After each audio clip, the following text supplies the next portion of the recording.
Okay, hi students, this is your third BandLab task, and in this one you're going to learn how to record sounds yourself, which means that you could potentially go out into nature or anything really and record some sounds or even play something in on an instrument. And I'm going to also show you briefly how you can also pull in some sound effects that perhaps you might already have or have found online. And then we're going to have a look at how you can use effects to change your sounds and to make them sound, well, completely different if you want to, or to make them sound a little bit better. So when you open up your program and you get this box with the new track in it, this time you're going to click on Voice and Mic. So what you should get is this box coming up, and you'll know that your microphone is working if you see this jumping up and down here. It's possible that maybe you might have to go into your settings and make sure that the microphone you're using is your computer microphone. And of course, alternatively, you can actually plug in a better quality microphone as well, if that's what you'd like to do. So first of all, I'm going to record just a bit of a strange noise that I'll play on my horn to give you an idea. So I simply click on the record button and wait for the countdown, and I play into the microphone.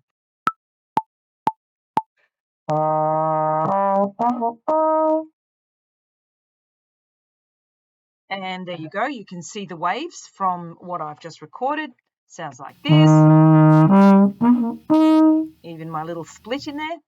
And like everything else that you've done, remember you can loop it with the right-hand corner, or you can trim it with the bottom two corners. I'm actually going to trim it because it doesn't really need that long ending.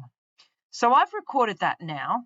I'm going to also show you, I'll close that for now, how you can pull in a sound effect. So I've already been onto a website and found some free sound effects. Just be really careful when you do go searching for sound effects in case they ask you to sign on to something or try to sell you things. Just be a little bit cautious about that. But there are a few sites out there that do offer you free sound effects.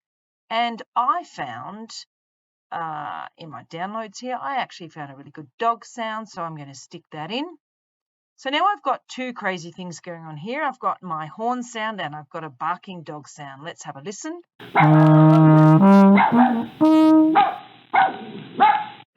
Doesn't really make for great music, but anyway, there it is. So now we're going to have a quick look at how we could change these sounds. And the first one I'm going to show you is what happens when you just simply right-click on these. I might just isolate this over here. So if I right-click on my horn sound, you'll see that there's a few options come up here. A couple of them, you can explore these and just apply them to your sound and see what they sound like and see what they do. But a couple of things that I think are fun to do is the reverse region, which quite simply turns the whole thing backwards. So have a listen to that. So it's kind of a bit weird. I can just use also Control Z to undo what I've done.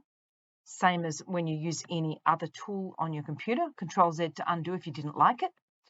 And the other thing that I quite like in here is the one here where it says slice. So if you decide that you actually want to cut it in half and use a couple of pieces of it, you can slice it in half. So just simply go slice, and there we go. I've got two parts. But I'll undo that. Now, the other thing, of course, is that you can double click on it like this, and it brings up the sound here. And the things I like to do in here, there's the reverse again, the reverse that we did just a moment ago. But this thing here called pitch shift and this thing here called playback rate. So pitch shift is really good if you want to make what the sound is sound a lot higher or a lot lower. So let's have a go at making it sound a lot higher. So I'm just bumping it up. And let's have a quick listen to what that sounds like. Okay. And then what about if I change the playback rate? Well, that can make it play faster or slower. So how about I make it play a lot slower? Now let's see what it does.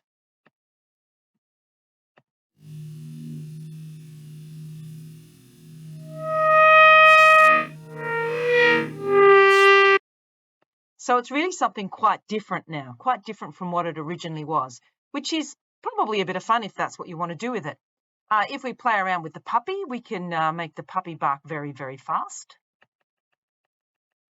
which will be a bit funny too.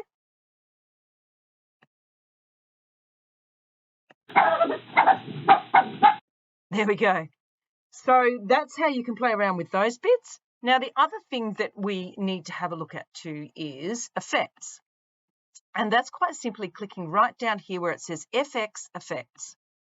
And when we click on Effects, we can add our own effects by going in here. And look, you're not going to know what all of these things do. And I really suggest the best way to work out what they do is to play around with them a little bit.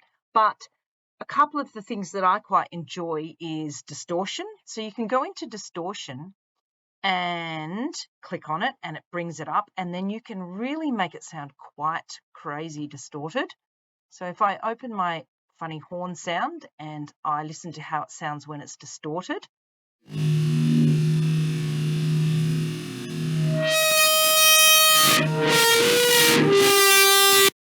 So that's really quite terrible, certainly is distorted. Another effect that I quite enjoy using is reverb and delay, because that can make it sound a little bit like we're in a strange big room. If I put on both reverb and delay, a bit of echo, have a listen to that.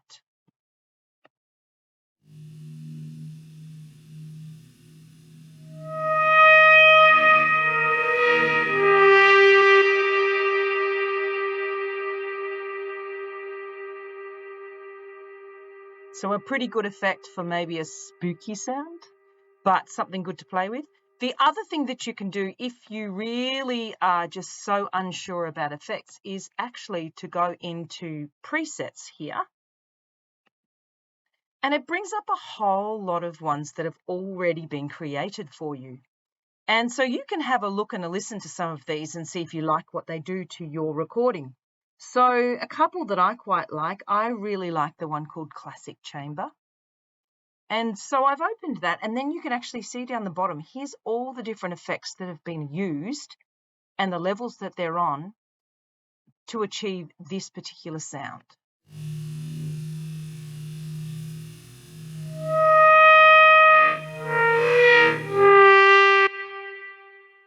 So it's a little bit crazy. Another one I really like is the one called Distortion Music. Distortion Muse, this one here. Have a listen to Distortion Muse and have a look how different the effects are and how many there are. There's quite a lot of things going on there. You could also edit these within this particular preset if you wanted to.